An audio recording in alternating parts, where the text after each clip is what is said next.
نبدأ بالصلاة على رسولنا الكريم محمد صلى الله عليه وسلم.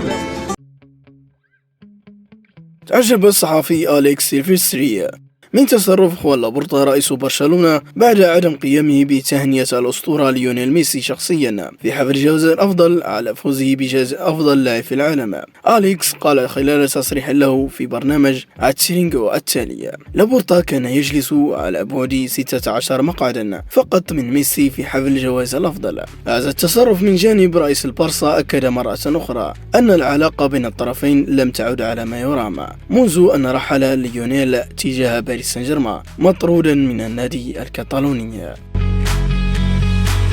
انتقد البرازيلي تياغو سيلفا قائد تشيلسي اختيار الأرجنتيني جوليان ألفاريز مهاجم مانشستر سيتي في المركز السابع بجائزة أفضل لاعب في العالم. وحل ألفاريز سابعا ضمن اختيارات جائزة ذا بيست المقدمة من الاتحاد الدولي لكرة القدم فيفا، وهو ما وصفه قلب دفاع تشيلسي بأنه مزحة. وعبر حسابه على انستغرام كتب سيلفا: اختيار ألفاريز سابع أفضل لاعب في العالم، وهو بديل في السيتي ولم يكن لاعبا أساسيا مع الأرجنتين، وكان في ريفير بليت يتأقلم معظم الوقت. هذه مزحة. ومن المتوقع بعد هذه التصريحات أن تشهد مواجهة مانشستر سيتي وتشيلسي في المستقبل منافسة شرسة بين ألفاريز وسيلفا.